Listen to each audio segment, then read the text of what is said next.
За тоа какво богатство се книгите не треба да се објаснува.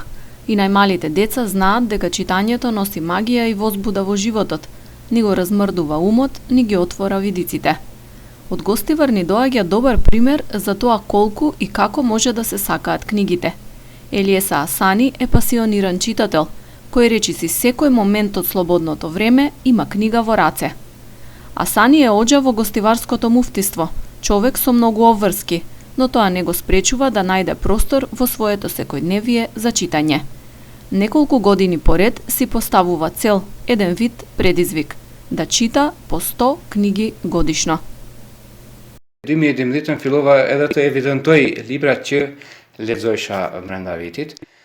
Книгите од секогаш ми биле хоби. Од 2012 година почев да водам евиденција колку и кои книги ги читам. Од 2017 одлучив да си поставам предизвик да читам што повеќе и тогаш стигнав до 70 книги, а потоа од 2019 до 100 книги и така продолжи филани. Сакам тоа да ми стане навика до крајот на животот, 100 прочитани книги годишно. Успевам да менаџирам со времето и постигнувам. Не можам да опишам какви се предности ми носи читањето, во врска со градење на ставови, мислење, перцепции за сите нешта.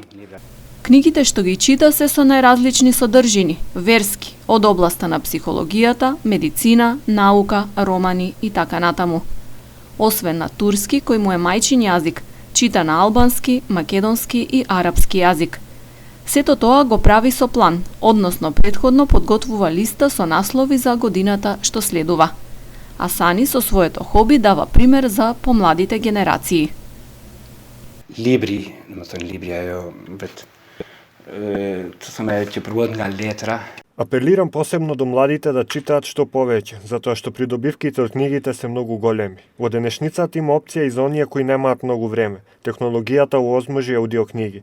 Само треба да си има добра волја, како што на телото му треба храна, на душата и требаат книги.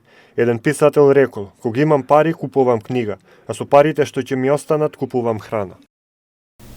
Асани има завршено додипломски студии и магистратура на теолошките факултети во Анкара и Бурса, Турција. Повеќе пати ја представувал Македонија на традиционален меѓународен надпревар за читање на Куранот и го освојувал првото место во категоријата убаво читање.